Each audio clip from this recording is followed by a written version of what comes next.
only PhDs, super doctors, can build applications using Watson. That's absolutely not true. We have, I think, reduced these cognitive services down to the point where virtually anybody who knows how to code can figure out how to exploit those services for building solutions. We've tried to make these things extremely easy to both learn, train, and make use of. And you'll find that there's actually a dichotomy that starts to show up in that organization I gave you before, that a lot of the foundational cognitive skills rely just strictly on the work that we've done in the lab to pre-train those services.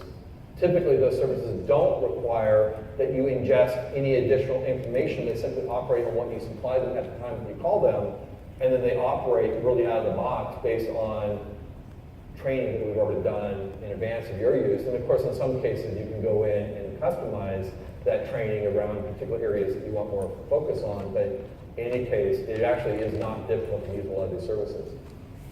Now, these are what are referred to as foundational cognitive skills, and they categorize into the following subcategories: language, speech, vision, and empathy.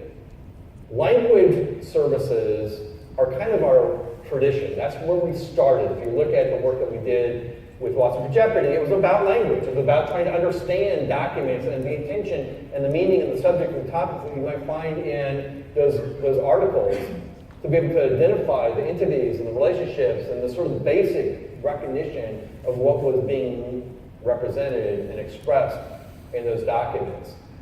And so we've got a long tradition there, which is also why you see that we've got more services in that area as well. Speech services, actually, as it turns out, many people don't know this, but speech processing has been an area of focus for IBM for about 30 years. And in fact, most of our exposure of our speech services has been through third parties. You may know our speech services by other brands. Nuance, for example, Via Voice was, or actually Dragon Voice was actually based originally on technologies that we had created within IBM and made available to Nuance through our research efforts. So we've been in this business for quite some time and continue to refine that. And you may have seen an announcement we made a couple of days ago about the improvements that we've made there. On average, human beings misunderstand about 1 in 20 words that are vocalized. When we're listening to other people talk, we might mishear about 1 in 20 words on average over the course of a conversation or across the interactions with different people. Some of that's just because the environment may be noisy, we miss certain things that people say, or because each of us have, in my case, poor diction, or we may have different accents that we bring to the table, or different ways in which we use idioms and colloquialisms to represent ideas, and because of all those reasons, we often will misunderstand what other people say. So we have about a 5% error rate. In our speech processing, we just were able to achieve a 5.6% error rate. So not quite the same level of proficiency as humans in terms of hearing and understanding the words that we speak, but pretty damn close, right? And close enough that this has really broadened the utility of these speech services in a whole variety of scenarios, everything from voice assistant-like devices all the way through to transcription and voice response, voice recognition, or IVR systems, et cetera, et cetera. So a lot of utility from the speech services. And I'm going to show you in a minute a little bit about the work that we've been doing around expressive speech processing or text-to-speech processing. Vision, another area that is of interest and great deal of research for us.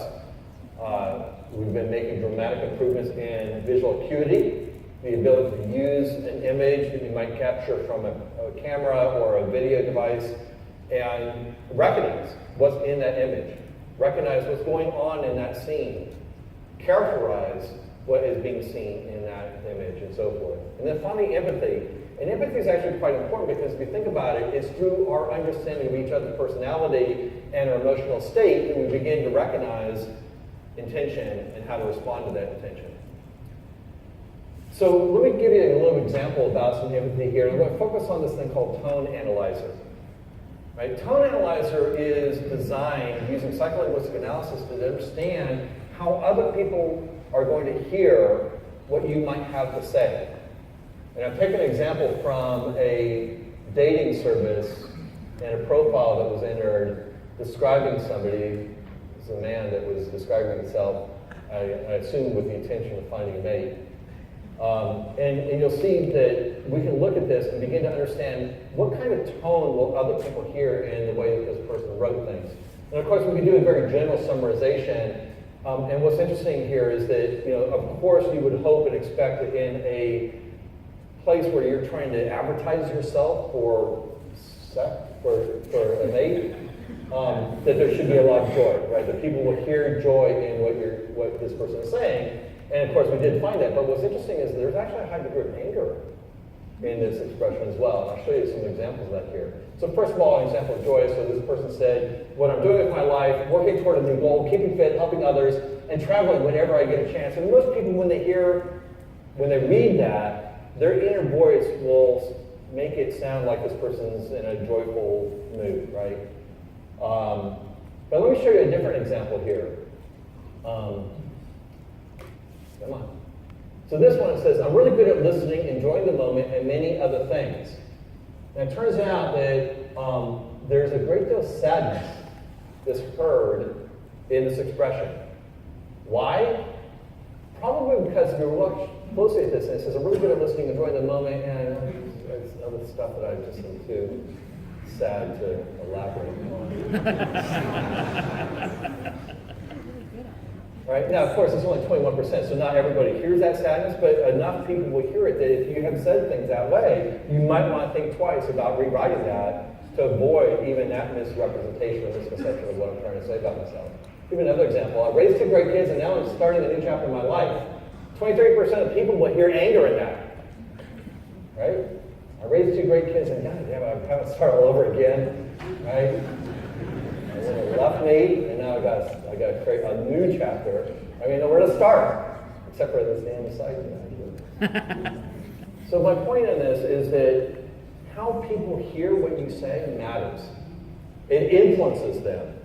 It affects how they're going to interpret your intention, your meaning, and how we write will influence how other people hear what we're saying. And it's not always the same way that we hear it. Now we also talk about emotion. Now there's a very subtle distinction between emotion and tone. Emotions are how you are feeling and how that is coming out in what you write, how you write. Tone is how other people will hear what you're feeling or the effect you're attempting to have on their emotions. So it's 2 different sides of the same equation. In this particular case, we're using a review statement. It says, I decided to give Vado another try recently, and unfortunately it was not a good experience. Service is pretty terrible. It's like they don't care about their customers' past. Now, obviously negative. And classic sentiment analysis tends to want to look at very coarse-grained results. Positive, negative, neutral has been our tradition in sentiment analysis. But in reality, this one has a great deal of disgust to it. 67% likelihood that this person's emotional state